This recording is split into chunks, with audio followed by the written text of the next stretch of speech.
안녕하십니까. 자, 부동산 공법을 알려주는 이동입니다. 여러분, 이번 시간에는 여러분 공원 아시죠? 공원? 이 공원하고 좀 관심 있는 분은 비슷한 도시자연공원 구역 들어봤죠?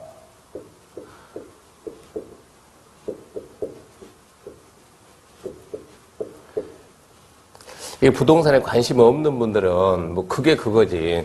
똑같이 여기도 공원이란 글자 들어가고 여기도 공원이란 글자 들어갔으니까 똑같지 않는가 생각할 수 있는데 이것은 엄청난 차이가 있습니다. 먼저 앞에 나오는 공원은 우리가 공원은 기반 시설 중에서 공원이 딱 결정되면 우리가 도시계획 시설이라고 합니다. 공원은 도시계획 시설이고 이제 공원 안에 있는 토지를 우리가 도시계획 시설 부지라고 그래요. 도시계획 시설 부지에서는 일반적인 개발행위 허가가 안 나옵니다. 여러분 상식적으로 공원 안에다 집 짓고 살 수 있겠습니까? 말도 안 되죠. 그래서 공원은 일단은 도시계획 시설이니까 개발 자체가 안 된다는 거 알고 그 다음에 이 도시자연공원구역인데 이 도시자연공원구역이라는 것은 5분 강의에서는 약간 짧은 내용인데 좀 빠르게 설명할 테니까 들어보세요. 이 공원이 앞전에 제가 얘기했듯이 이 도시계획 시설은 결정하고 몇 년이 지나도 20년이 지나 설치가 안 되면 20년이 되는 다음날 해제된다고 하잖아요. 해제되는데 이 도시계획 시설은 일반적으로 20년이 되는 다음날 해제되는데 이 공원의 해제는 2단계입니다. 2단계. 자, 제일 먼저 이렇게 공원이라고 결정하는 거예요. 국가나 지자체가 여기다 공원 만듭시다라고 공원 결정고시를 딱 해요. 공원 결정고시 하면 첫 번째 1단계가 뭐냐 그러면 결정고시하고 10년입니다. 10년. 10년이라는 기간 내 공원 조성 계획을 만들어내야 돼요. 어떻게 조성하겠다. 10년 내 공원 조성 계획을 수립해서 고시해야 하는데 10년 내 공원 조성 계획을 수립을 안 하면 10년이 되는 다음 날 없어지는 거예요. 그러니까 일단은 먼저 공원이 결정되면 10년 내 공원 조성 계획을 만들어내야 되고 두 번째, 자, 조성 계획을 만들었다 하더라도 설치를 안 하면 그래서 두 번째가 20년이죠. 20년 내 공원이 설치가 안 되면 그때는 20년이 되는 다음 날 이게 해제가 됩니다.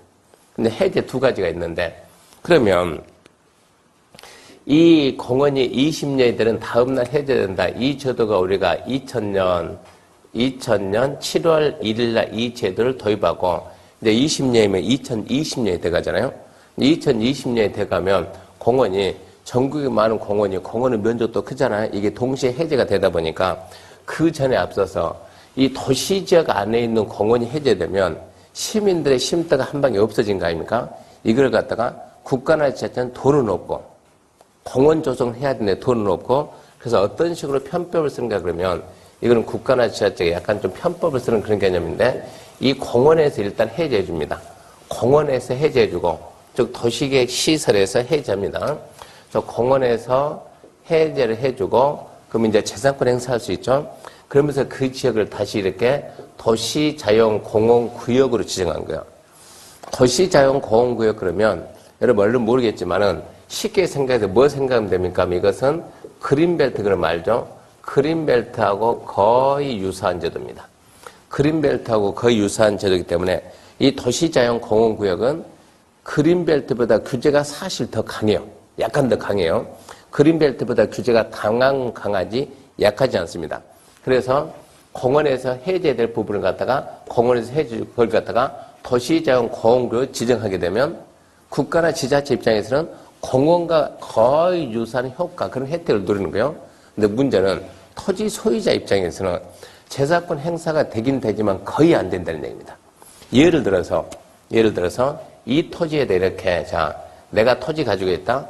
여기서 국가가 아무런 규제를 안 하면 나는 이 토지에다가 10가지 그럴까요?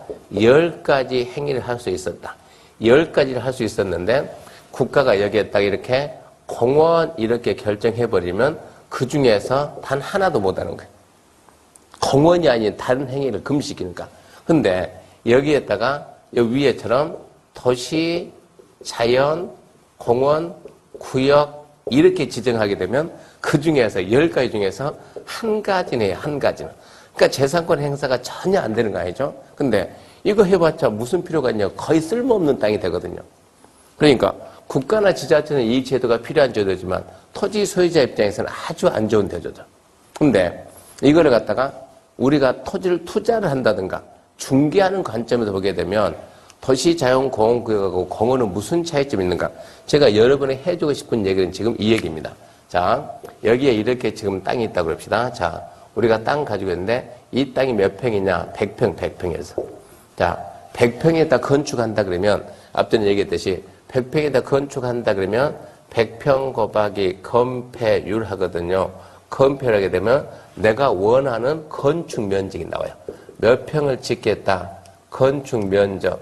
이거를 보고 내가 필요한 건축 면적에 맞는 땅을 사거든요.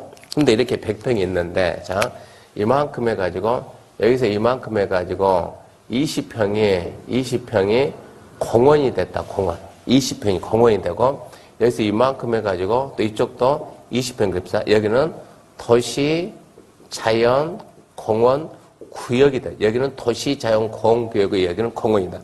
이랬을 때 무슨 차이가 있는다? 둘은 엄청난 차이가 있는 거예요. 일단은 공원에 해당하는 20평은 공원에 해당 여기죠. 이 20평은 대지 면적 계산할 때 얘가 빠지는 거예요. 대지 면적 제외. 여기서는 일체 개발이 안 되니까 대지 면적 제외. 근데 도시자연공원구역 이것은 대지 면적에 포함이 되는 거예요.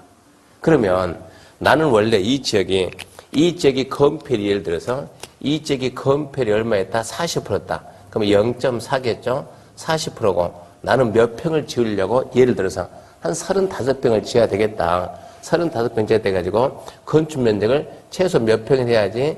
35평을 해야지 라고 생각하고 이 땅을 봤더니 땅이 몇 평이니까 100평이니까 100평 곱하기 0.4 하면은 40평까지 나오잖아요. 그러니까 5평 여유가 있네라고 땅을 산다는 얘기요.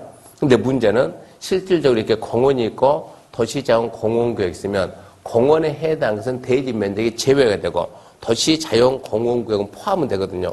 그러면 대지 면적 몇 평이요? 80평. 80평 곱하기 건폐율 0.4 하게 되면 몇 평밖에 안 돼요? 32평밖에 안 된다는 얘기예요. 그러면 이거를 모르고 토지를 취득한 사람은 어쩐다고? 자기가 원하는 땅이 아니니까 취득에 있어서 잘못된 것이고 이거를 모르고 중개했다 그러면 그 부분도 중개 설명 잘못했다는 얘기입니다. 그래서 우리가 여기서 알아야 될 내용은 자 일단은 공원은 도시계획 시설이고 도시자원 공원구역은 그냥 용도구역입니다. 그린벨트하고 비슷한 제도예요. 그래서 공원에 해당하는 부분은 어쩐다? 대지 면적 산정할 때 제외. 도시자연공원구역에 해당하는 부분은 대지 면적은 포함하다. 그 대신 규제가 강하다. 이렇게 알아두시면 됩니다. 그래서 공원하고 도시자원공원구역은 완전 다르다는 그 사실 여러분 반드시 기억해야 됩니다. 자, 이번 강의에서 마치겠습니다. 감사합니다.